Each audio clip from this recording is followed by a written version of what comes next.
This is the plaintiff, Barbara Gary.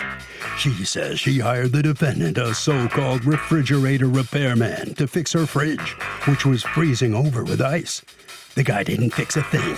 He charged her an arm and a leg for the repair, which was never completed. She's not about to let him get away with stealing her money, so she's suing for $1,605.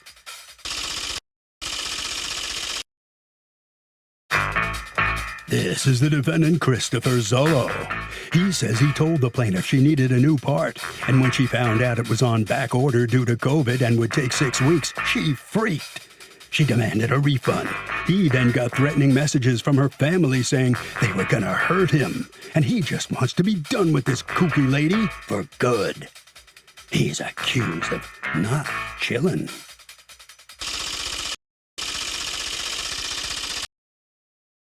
All parties, please raise your right hands. Welcome back to the People's Court. Next case on the docket. The plaintiff says that she hired the defendant to fix her refrigerator. The guy never finished the job, charged her an arm and a leg, and she wants her money back. But the defendant says there was a delay on receiving the part he needed to complete the repair, and says the woman needs to learn a little patience. It's the case of take a chill. Thank you, Douglas. You're welcome. All right, Ms. Gary, you are suing Mr. Zullo and his company because you have paid him all this money and he never fixed your refrigerator, according to you. Tell me what happened. How did you find him to begin with? I met him through a friend, and she said he does refrigeration.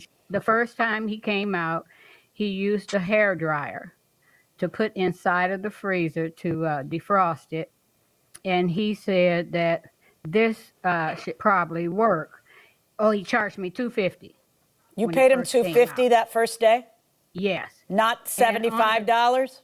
No, the $75 is, he told me if he had to come back a second time to fix it, he would take $75 off of the repairs. And it says it here on. Okay, I'll be the judge of what that document says. What I'd like is, did you pay him by check or by cash? No, my mistake. I paid him by cash. And you have no record of what you paid him because you didn't ask for a receipt? No, I didn't ask for a receipt.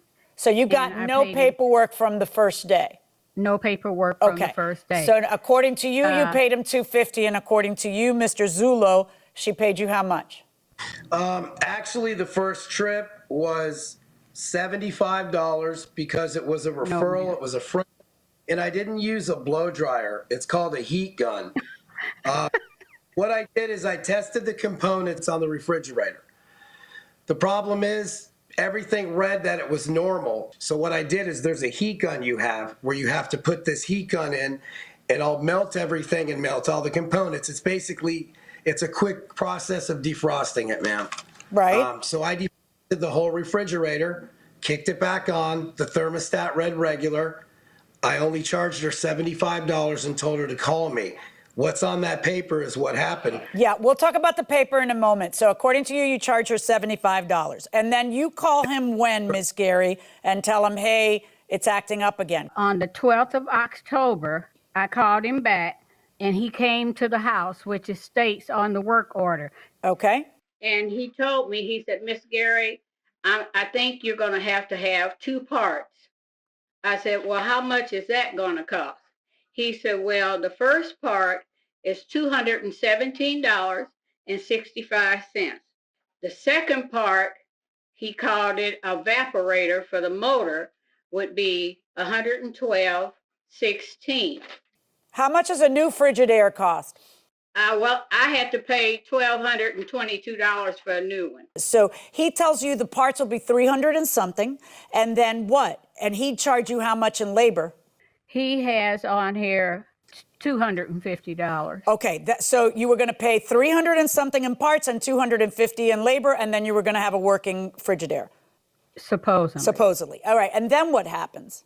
Did you order the parts?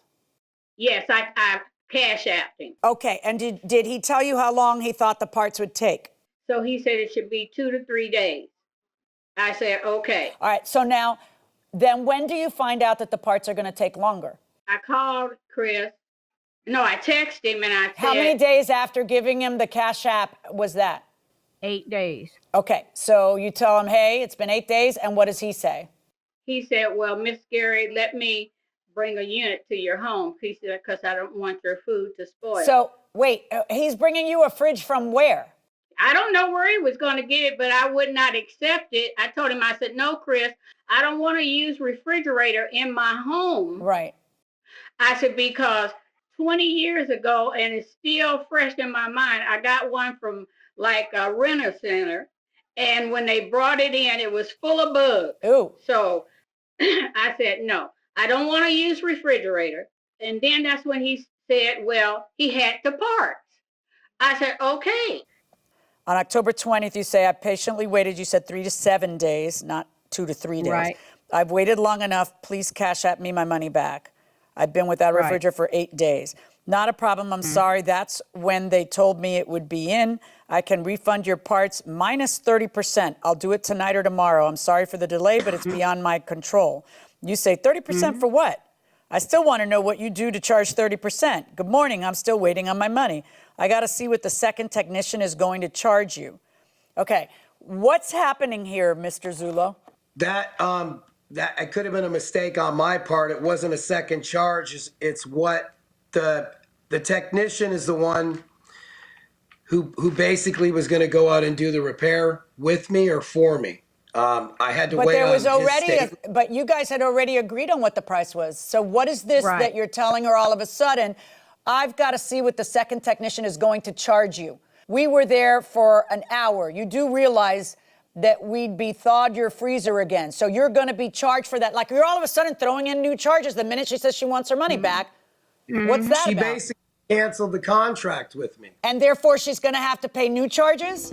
I'm here to enforce contracts, not whims. No, so if you didn't charge her a diagnostic fee, why would she then have to pay a diagnostic fee? You're right. She would not have to. Tell me when you got the parts, because eventually you got the parts, right? Yeah, actually I did, but by the time I did, there was a lot that occurred between that time. Okay, so let's see the text. I just talked to the technician and we're going to have your part dropped off since it's not returnable and we'll go from there. That's all on the same day. If you had the part, why didn't you just come out with that to begin with, that you had the part and you were going to go fix it? Because I got a call from 2 people in her family saying they were going to come after me. It's the only reason I didn't go over there. No. Okay, this is at 9:34 in the morning on October 21st when she says to you, I am still waiting on my money. And you say to her, I got to see what the charges are going to be and I'll work. This is at 11:15. Then at 11:16, I think, because I can't see because of the arrow, but it's still 11 and the teens, I just talked to the technician. We're going to have your part dropped off since it's not returnable, and we'll go from there. So I don't understand. You're at 11:15, you're saying, well, I got to see what extra charges I'm going to cook up. And then at 11:16, you say, we have the part and we'll drop it off. Why don't you just fix it then if you had the part? I couldn't go over her house. I told you I got several calls from her family. But tell me then, were these calls in between 11:15 and 11:16? Actually, 2 of them they were, yeah. In between 11:15 and 11:16. Listen, she says, you are full of it. And I know you're not telling me the truth. And if you have the part today, I want you to fix it today. What time will you get here? Why is that so unreasonable? If it turns out the part is there and you had told her 3 to 7 days and now it's day 9, or worse, why don't you just go over there and fix it? At the time, as far as there could have been something, or where I was, a location, or I do a lot of service area within an 80-mile radius. So did you ever drop off the part? No. Did you ever, after the 4 days, send her back her money minus a 30%? No, Your Honor. So you have her parts, you have her money, and she has what? She basically is, I guess, sitting there with her fridge not working. Yeah, no, she went out and had to spend $1,200 to get a new fridge. But how is it fair that you have her parts and her money and did nothing you said you'd do? I may have taken it personally with the threats and maybe. So tell me about the threats. According to you, you received some threatening phone calls. I'd like to hear about those. Basically, just get the money back. You're not going to do this. I got constant calls within a 2-day period of probably 30 calls. 30 calls from the same person or different people? 2 different people. Did they identify themselves? One did as a grandson. The other one, no, he did not. All right. And what did they threaten you with? Basically, I'm not going to rip her off. You're not going to get away with this. We know where you live, and to that effect. Do they know where you live? How would they know where you live? Well, my address is usually on my contract. Okay. All right, so let's look at the contract. So you have the part for $217, the part for $112. That's $329.81 in parts. The tax on it is $352.89. And then under total labor, it says $250. So had you gone ahead and gotten the part and went to her house and fixed it, it would have been $602.89. And then it says first call towards repair minus 75. But how much had she paid you in the Cash App? Was about $320. Okay, no, I want to know the exact amount. Ms. Gary, do you have a copy of the Cash App? Yes. Yeah, $345. Yes, I got a copy of the Cash App. And it was $345, right? The first one, I sent him a $10 test. Oh, okay. So a total $355. $355, and I have that. I got it. I phone, see it. yeah. I see it. I see it. Gee, I send $5 tests, and that's just because that's the minimum. Like I used to send $1 tests. All right. Plus, you paid him the $75 the first trip. You keep saying that you paid $250 the first trip, and that this document says that, but this document doesn't say that. This document says that the total labor is $250. And the document also says first call towards repair minus $75. So that proves to me that what you paid the first time was $75. So unless you have some proof that you paid $250, we're not going to debate the $250. All right. And then pain and suffering. All right. I love this. Not pain and suffering, mental anguish, because I kept, and can I say something? Yeah. Mr. Gazzello know that he did not receive a call from my grandson, nor did he receive threatening calls. That's the reason I use Texas, because I don't want people saying, I called you here and I called you there. Right. So what did Your she Honor? get for her $430 that she paid? You said you dropped the parts off. Did you drop the parts off? Yes or no? No, and my You name also is said you Zulo. dropped, you'd give her back her money in 4 days minus a 30% for the parts. Did you do that? No. So No, I did she's not. out $430, and you want to keep them. So you're talking about all these charges she never agreed to that she's now going to have to pay, and then you just leave her hanging. You can't possibly think this is going to go well for you. No, right.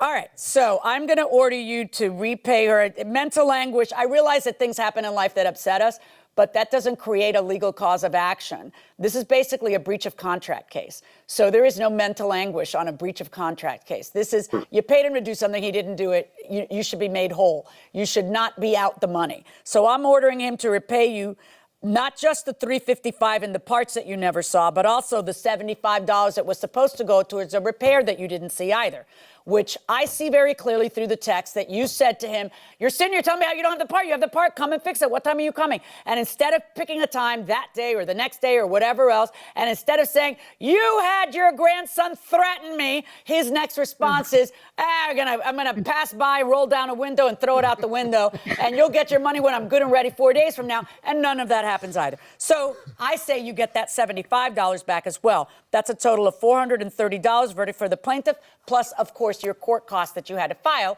in order to get your money back. That's my verdict. Thank you. God bless you.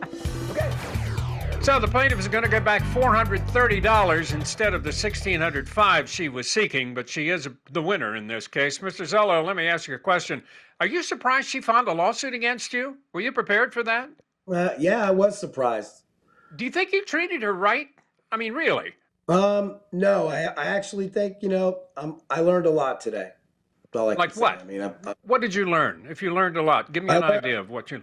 basically, if you're going to follow through on something, either, at least give a response and handle it professionally and take care of it the right way. You heard what the judge says. You got to give her $430, and that'll do it. Okay, Ms. Gary, Yeah. how do you feel about the outcome of the case? It's over now. I'm sure you're relieved. It's right? over. It's over. And Chris is a big liar, but it's one thing about it. I kept a record of all of my texts. Very smart that you did that. Yeah, I kept Very a record. smart.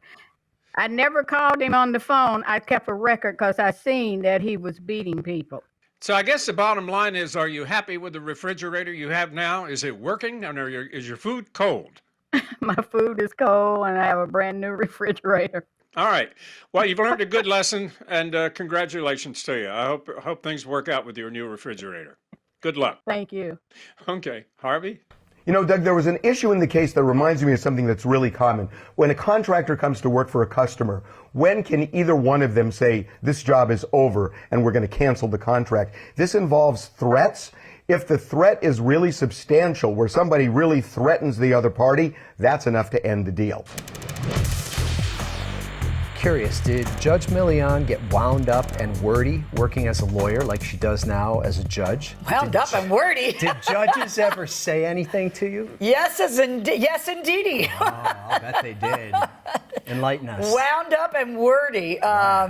You've never been at a loss for words. No, I've never been at a loss for words. I was a prosecutor, which is an aggressive job. I mean, like, you know, you're not mealy-mouthed when you're trying to put somebody in jail. No. And for most of my prosecutorial career, for about 8 years, I was doing homicides.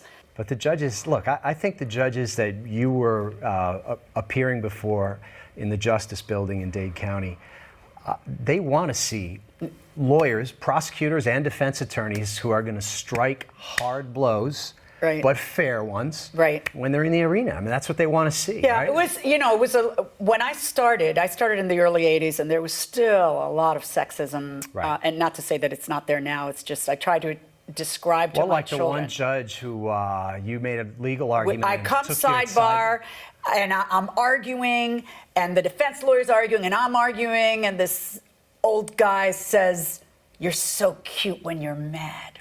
Right. That's literally what he said to me. On the record. On the record. Should have gotten him removed from the bench. Yeah, but you didn't do that in the 80s. In the 80s, you just kind of moved on, and you said, "Thank you, sir. May I have another?" Right. And you just kept trudging away and hoping not to encounter that many people that were trying like to build your own reputation and your own skills along the way, right? Yeah. Well, I think they're a lot more accepting today of women. Well, of course. I mean, what choice do they have? First of all, most of the judges are women in Dade County. That's right.